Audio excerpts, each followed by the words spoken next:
la coronaria, la arteria coronaria derecha y la arteria coronaria izquierda, ¿qué parte del corazón irriga? ¿No? Por ejemplo, la arteria coronaria derecha, primero, ¿de dónde nacen las dos? De las primeras ramas de la arteria aorta, ¿cierto? Entonces, la arteria coronaria derecha va a llegar a irrigar la cara diafragmática del corazón, ¿no? Lo que correspondería a la aurícula izquierda, al ventrículo, estamos hablando de la arteria coronaria derecha, a la cara diafragmática del corazón, a la aurícula derecha, ¿no? La mayor parte del ventrículo derecho, la parte diafragmática del ventrículo izquierdo, ¿no? Y lo que es muy importante es que esta irriga el tercio posterior del septum interventricular, el nódulo auricular, sinauricular y el nódulo auricular. Usualmente eso lo hace la coronaria derecha. Cuando la coronaria derecha irriga los nodos, tanto sinusal como auriculoventricular, se dice que la dominancia de la irrigación del corazón está dado por la coronaria derecha. Pero como saben que en medicina 2 por 2 nunca es 4, puede no corresponderle a las ramas de la coronaria derecha. Entonces, en la arteria coronaria izquierda, ¿qué se ocupa de irrigar? ¿No? La aurícula izquierda, ¿no? La mayor parte del ventrículo izquierdo, parte de lo que es el ventrículo derecho y los 2/3 anteriores del septum interventricular, ¿no? Y algunas veces el nódulo sinusal, algunas veces, pero la mayoría le pertenece a la coronaria derecha, eso no se olvide. Eso es lo que determina qué sistema coronario es el dominante. Va a dominar el que irrigue el nódulo sinusal y el nódulo auriculoventricular. En el 67 al 85% de los casos va a proceder de la arteria coronaria derecha, ¿no? Pero en el 8 al 15% de los casos puede venir de la arteria circunfleja, ¿no? O puede haber una codominancia entre el 7 al 18% de los casos en donde los nódulos sean irrigados tanto por la arteria coronaria izquierda como la arteria coronaria derecha. Lamentablemente estas variaciones en la ubicación de las ramas de irrigación de las diferentes partes del corazón pueden producir cambios que nos confundan entre el electrocardiograma, ¿no? Que nosotros pensemos que tal rama de la coronaria derecha está afectada, pero que no sea así porque tiene una disposición anatómica diferente. Pero como ustedes pueden ver, arriba del 67 al 85% ya es un buen positivo, ¿no? Los embargos van a ser los casos que nos van a confundir. Entonces aquí vamos a ver 3 casos clínicos, ¿no? Aquí tenemos a un paciente, ¿no? De 54 años de edad, cuyo historial clínico nos refiere hipertensión arterial, ¿no? Dislipidemia o en este caso hiperlipidemia y el consumo de cigarrillos, ¿no? 25 paquetes por año. Entonces, este paciente, ¿por qué llega a la consulta? El paciente llega por respiración entrecortada, disnea y dolor torácico retroexterno, ¿no? ¿Cómo son estos episodios de dolor retroesternal en el paciente? Son cíclicos, ¿no? Y duran, miren, más de 20 minutos, ¿no? Duran más de 20 minutos y él entra en reposo, pero el dolor no se.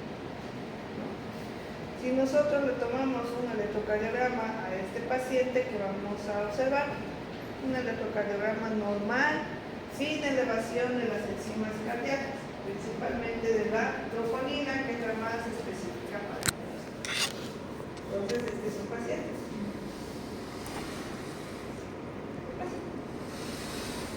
Luego tenemos al segundo paciente, que es Erika. Erika ya viene por mareos, ¿no? Viene por disnea, viene por fatiga, pero no existe dolor tóxico, ¿no? ¿Cuál es su historial? Diabetes mellitus, ¿no? ¿Qué es lo que encontramos en el electrocardiograma de esta paciente? Porque si existe fatiga, disnea y mareos, tenemos que descartar patología cardíaca. Entonces tomamos el electrocardiograma y nos encontramos que hay una depresión en el segmento ST y las troponinas cardíacas están elevadas. Estas troponinas, y lo vamos a ver más adelante, cuando se elevan, ¿qué nos indica? Que existe un compromiso importante del miocardio, ¿no es cierto? Que ya está existiendo muerte de los miocitos. Entonces no se olviden de ello. Luego tenemos otro tipo de paciente. ¿Vale? ¿Qué es lo que tiene este paciente? Es más joven, tiene 45 años de edad, ¿no es cierto? Tiene diaforesis, ¿no? Tiene también respiración cortada o disnea, lo pueden ver.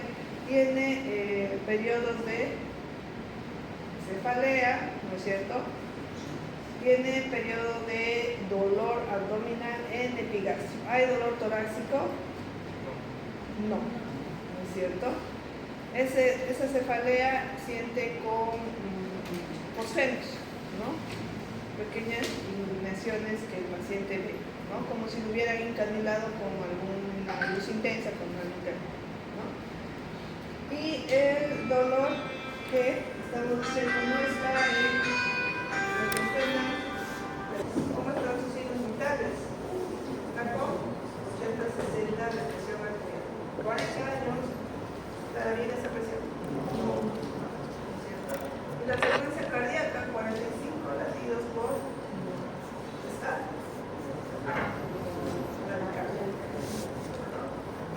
¿Cuál es el historial de Thyroid? Tiene hipertensión. Peor todavía, tiene hipertensión y está con 80-60. ¿No? Podríamos decir que está en estado de shock.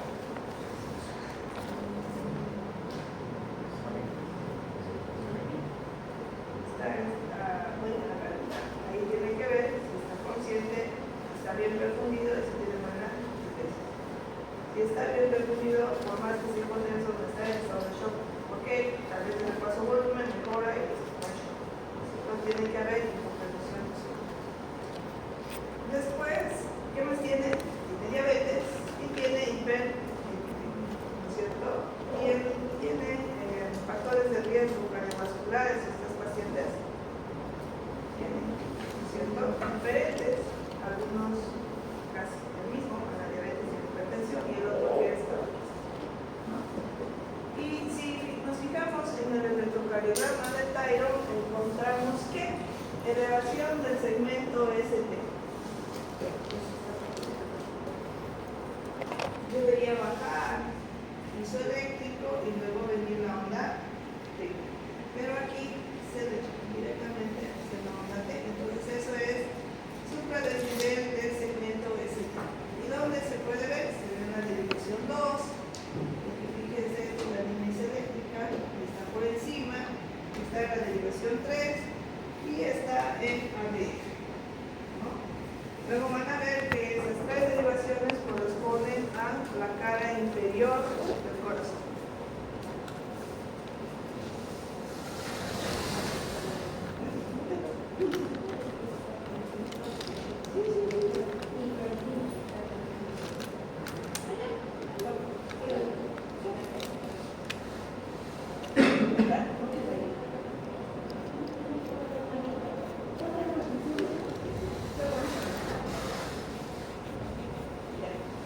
Entonces, el primero que tenía el efecto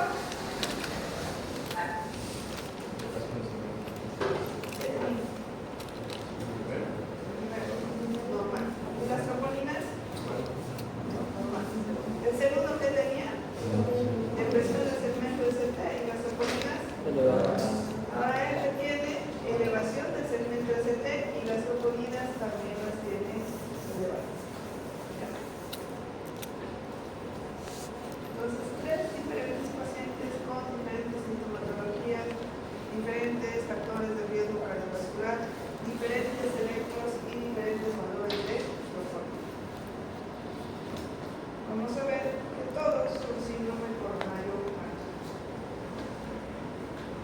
Ya, esto es un poco recordando lo que habíamos hablado en la clase anterior, ¿no? Que nos habla sobre los factores de riesgo para desarrollar una enfermedad coronaria o una cardiopatía isquémica coronaria, ¿no? Habíamos dicho que tenía que existir también un desbalance entre la demanda de oxígeno del miocardio y el flujo que le daba la arteria coronaria. ¿No es cierto? Decíamos que con la hipertrofia el músculo estaba muy grueso, necesitaba tenía mayor demanda de oxígeno, pero el flujo sanguíneo de los coronarios seguía siendo el mismo y no iba a poder abastecer todo ese miocardio engrosado y que iba a sufrir de isquemia, ¿no es cierto? Entonces, dentro de los factores de riesgo tenemos los modificables y los no modificables. Dentro de aquellos que no podemos modificar tenemos la edad, ¿no? Recuerden que a medida que envejecemos, nuestras arterias se vuelven más rígidas, ¿no es cierto? Entonces, en los varones vamos a ver que el síndrome coronario es más frecuente en mayores de 45 años y en las mujeres en mayores de 55 años, ¿no? ¿Qué más? La historia familiar del paciente, los antecedentes heredofamiliares, ¿no? Si sus familiares también han sufrido infartos y algunos han muerto por un infarto, pues ya son antecedentes importantes en los cuales, si existe predisposición genética, no podemos hacer nada, ¿no es cierto? Dentro de los factores de riesgo modificables, ¿cuáles tenemos? Las dislipidemias, ¿no es cierto? LDL elevado y HDL, que es protector del sistema cardiovascular, bajo, ¿no? ¿Qué más? La hipertensión, podemos tratar la hipertensión, podemos controlar la hipertensión. La diabetes mellitus también puede ser medicada, ambos, aparte de los fármacos, también cambiar su estilo de vida y tener una dieta, ¿cierto? ¿Qué más? El tabaquismo, también puedo tal vez lograr, en el mejor de los casos, que mi paciente deje de fumar, ¿no? Y entonces esos serían los factores de riesgo. Y dentro de la principal causa para un infarto del miocardio o una cardiopatía isquémica, hemos hablado de los arteriólogos, es decir, de la aterosclerosis de las arterias coronarias. Esa es la principal causa.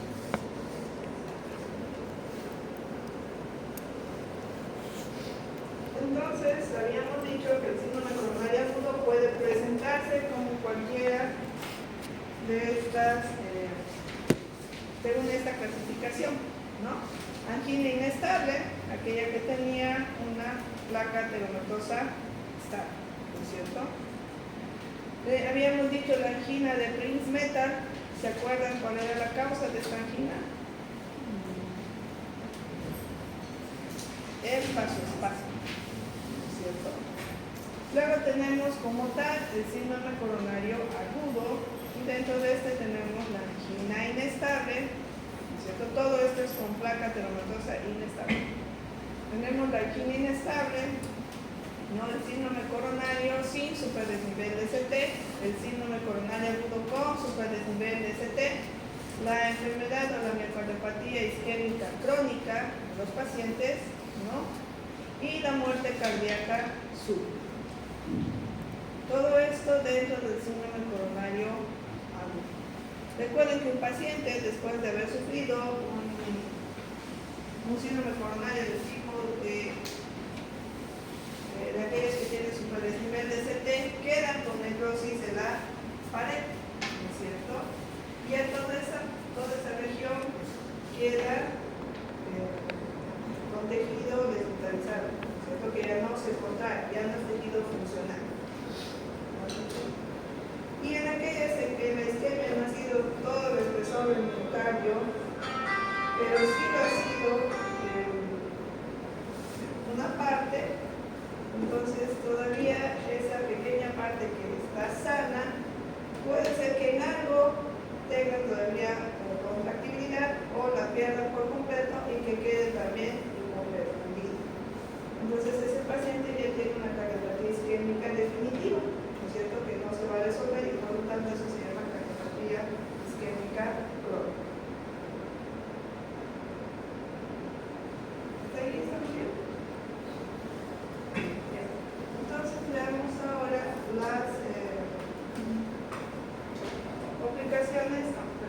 causas menos comunes. La más común hemos dicho la aterosclerosis. Y entre las menos comunes también habíamos hablado el día de ayer. El embolismo en la arteria coronaria, ¿no es cierto? Puede ser un trombo presente que se desprenda, por ejemplo puede haber trombos dentro de las aurículas, que se desprenda un pequeño émbolo y que al viajar hacia la aorta, ese pequeño émbolo migre y llegue a las coronarias, ¿no? Y que produzca una obstrucción. En este caso, ¿cuáles van a ser los factores de riesgo para que esto suceda? Las arritmias, principalmente, sobre todo la fibrilación auricular. Habíamos dicho que en la fibrilación auricular, ¿cómo estaban las paredes de las aurículas? No se contraían, no hacían eso, ¿no es cierto? Estaban como fasciculando en diferentes sectores de las paredes de las aurículas. Entonces, este movimiento anormal de la pared auricular, ¿qué es lo que producía en la sangre? Decíamos, ¿se acuerdan? Producía una rémola sanguínea, porque ya no había ese flujo laminar. La sangre iba y chocaba por todas partes. ¿Y eso a qué predisponía? A que existan coágulos. Entonces, estos coágulos, ¿no?, forman trombos dentro de la aurícula. Se desprende un pedazo de ese trombo y ese es un émbolo, ¿no es cierto? Y ese émbolo es el que migra y obstruye las coronarias. Entonces, cuando el paciente es tratado por la fibrilación auricular, lo que queremos es que de 180, que maneja su frecuencia, baje entre 90 o entre 60 y 100, que es lo normal, ¿no es cierto? Que sería una fibrilación auricular de respuesta controlada. Y en ese caso está bien, pero si el paciente no toma su medicación o tiene algún desbalance hidroelectrolítico, nuevamente se dispara y vuelve a fibrilar la aurícula. Y si tenía trombos ese paciente, no se diagnosticaron, no se anticoagularon, entonces ese paciente en el siguiente evento que tenga de una FA de alta respuesta va a enviar nuevamente émbolos, ¿no? No solo a las coronarias, a cualquier parte del cuerpo, ¿no? Pero entonces ahí tendríamos un factor de riesgo, ¿no? Una endocarditis infecciosa también puede producir. ¿Qué es lo que pasa en la endocarditis? Tenemos las válvulas cardíacas, ¿no?, cualquiera de las 4 válvulas cardíacas. Viene la infección y se deposita en las válvulas y empieza a formar vegetaciones, como si fueran pequeños granulomas. Empiezan a formar estas vegetaciones en las valvas, ¿no?, las hojas valvulares de cualquiera de las 4 válvulas del corazón, ¿no? Entonces, ¿qué pasa? Como continuamente están, que se abren y se cierran las valvas de las válvulas, en uno de esos se desprende una parte de las vegetaciones y se convierte como un neno que puede migrar, llegar hacia las coronarias y producir una obstrucción, ¿no? Pero como les digo, son causas menos comunes, pero que pueden darse, ¿no? Después tenemos trombos ventriculares, ¿no?, que pueden existir en las orejuelas, incluso de las aurículas, sobre todo de la aurícula izquierda, ¿no?, en donde también la sangre no circula de forma adecuada y predispone a que se formen coágulos, ¿no es cierto?, trombos. También se puede realizar o puede presentarse o considerarse un factor de riesgo la cateterización cardíaca. Yo ingreso por un catéter hasta las coronarias, que ahora vamos a ver en un video, ¿no?, y sin querer rozo el arteroma, les decía, y se podía desprender, ¿no es cierto? Entonces, en este caso, ¿qué hago? Hay un trombo y al pasar desprendo y que haga un pequeño émbolo, migra y obstruye una de las ramas de la coronaria, ¿no? Entonces, eso sería dentro de lo que es el embolismo de la arteria coronaria, ¿no? Luego hablamos de las vasculitis, porque también pueden existir vasculitis vasculitis a nivel de las arterias coronarias, ¿no? Una enfermedad que es frecuente que produzca eso es la enfermedad de Kawasaki, ¿no?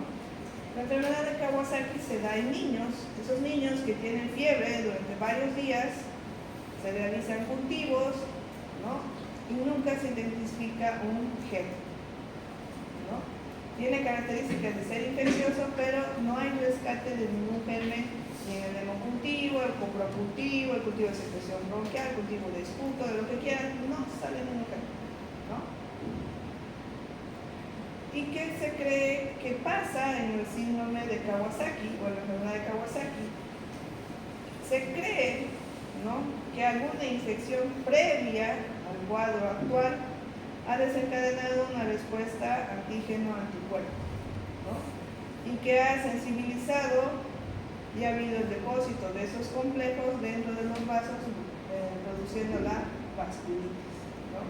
Entonces se inflaman las paredes de las coronarias en el corazón. Y esta inflamación, si no es tratada y reconocida a tiempo, la enfermedad de Kawasaki, que tiene que tratarse con inmunoglobulinas y antiagregantes, no recibe tratamiento, las paredes de los vasos, tras esta inflamación, ¿qué puede pasar? Pueden formar aneurismas. Se debilitan las paredes de los vasos y forman pequeños sáculos que son los aneurismas, ¿no? Entonces el niño que no fue diagnosticado vive feliz hasta cierta edad, hasta los 16, 18 años, y de pronto tiene muerte súbita, ¿no? Y uno dice, ¿por qué? ¿Qué pasó? Si era joven, era deportista, estaba todo bien, ¿qué pasó? ¿Por qué una muerte súbita? ¿Por qué cayó? ¿No? Y murió. Entonces, estos aneurismas, que son complicaciones de la enfermedad de Kawasaki, se rompen. Y al romperse, deja de irrigarse en una parte del corazón. Y si se forma en múltiples lugares de las coronarias, entonces sufre multiinfarto y el paciente tiene muerte súbita, ¿no? Aunque no lo crean, la enfermedad de Kawasaki es frecuente en los niños, pero no la diagnostican, ¿no? Después tenemos otras causas, como la poliarteritis nodosa, ¿no?, en la que también vamos a ver alteraciones en las paredes de las coronarias, ¿no?, que pueden ser una causa de obstrucción, la formación de nódulos en el interior de las paredes de los vasos que van a obstruir la luz de las coronarias, ¿no? Luego tenemos el vasoespasmo, que ya lo habíamos visto, que va a producir ¿qué? Una disminución del flujo sanguíneo, porque se va a reducir la luz del vaso, ¿no? ¿Por qué decíamos que podía darse este vasoespasmo? ¿Se acuerdan? Por drogas, ¿no es cierto?, como la cocaína, por situaciones de estrés, ¿no es cierto?, emociones intensas, pero en pacientes que tienen cierta alteración en la descarga simpática, ¿no? Es una descarga excesiva que mantiene la vasoconstricción. O en pacientes que tienen alteración en la secreción de óxido nítrico por parte de las células endoteliales, que al existir la vasoconstricción debería liberarse el óxido nítrico y hacer que se abra. Pero en esos pacientes no se produce eso y se mantiene el vasoespasmo, llegando a producir enfermedad en las arterias coronarias, ¿no?, una pericarditis. Después tenemos la estenosis de la válvula aórtica. ¿Qué es lo que pasa cuando existe una estenosis de la válvula aórtica? ¿En qué momento se llenan de sangre las arterias coronarias? En la diástole, ¿no es cierto? Sale la sangre, llega al ventrículo izquierdo por la aorta y tiene un periodo de retorno. Y en ese retorno es donde se llenan las coronarias. Pero, en este caso, si hay una estenosis, ¿no?, ¿qué va a pasar? No sale la sangre en el volumen que debe y no se llegan a nutrir las arterias coronarias, ¿no? Y ahí tenemos de nuevo un patrón de isquemia, ¿no es cierto?, isquemia miocárdica. Porque el flujo es insuficiente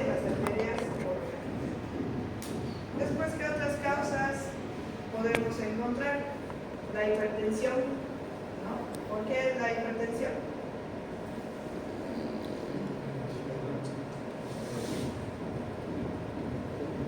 Porque la hipertensión y la cardiomiopatía hipertrófica son causas de hipertrofia ventricular concéntrica. Se hacen gruesos los ventrículos, hemos dicho, ¿no es cierto? Y el flujo se hace insuficiente para nutrir a estos ventrículos. Y la hipertensión a la larga produce aumento de poscarga e hipertrofia ventricular izquierda para vencer a la resistencia que le está ofreciendo la arteria aorta, ¿no es cierto? Y la miocardiopatía hipertrófica es una enfermedad que afecta no solo el ventrículo izquierdo, sino a ambos ventrículos en torno a los huesos, ¿no?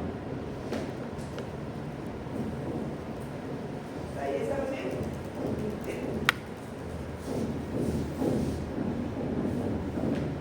Entonces vayamos ahora a la angina estable. ¿Cómo describimos la sintomatología de la angina estable? ¿No? Existe dolor retroesternal, sí, ese es el dolor retroesternal opresivo, ¿no? Que se puede irradiar hacia el cuello o hacia el miembro, hacia el cuello, la mandíbula y el miembro superior del lado izquierdo, ¿no es cierto? ¿Qué más podemos encontrar en este paciente? Podemos encontrar diaforesis, ¿no es cierto? Podemos encontrar taquicardia, incluso hasta podemos encontrar náuseas, vómitos, fatiga, ¿no? Dentro de las manifestaciones clínicas. ¿Cuánto dura el dolor en una angina estable? Menos de 20 minutos. ¿Y cuándo aparece esta angina? Ya está obstruido mayor del 70%, pero el paciente, ¿qué tiene que hacer? Actividad. Entonces, ante el esfuerzo aparece esta angina. Si el paciente no hace esfuerzo, no hay angina, ¿no? Entonces, es una angina que está relacionada, un dolor corporal que va relacionado al esfuerzo y tiene una duración menos de 20 minutos, ¿no es cierto? El paciente descansa y desaparece la angina. Tuvo un susto de aquellos, el paciente pasa, se tranquiliza y la angina desaparece, ¿no? ¿Cuál es la característica también de esta angina? Que yo le administro nitritos, ¿no? Como nitroglicerina o nitrato de isosorbide sublingual, y en menos de 5 minutos el dolor desaparece, ¿no? Entonces hay una buena respuesta al tratamiento con los nitritos y con el reposo.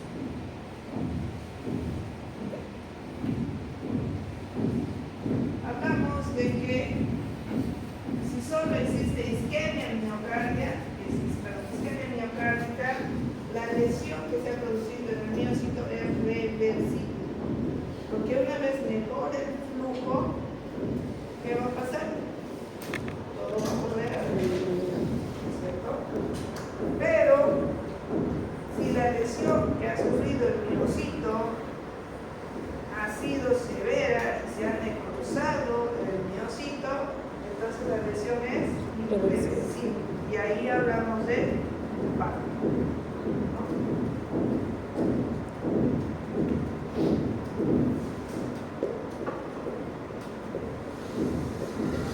¿Qué más? Sabemos que en la angina inestable la placa se rompe o no se rompe. Se rompe. ¿Ah? Se rompe. No se rompe porque es estable, ¿cierto? Lo que pasa es que está aquí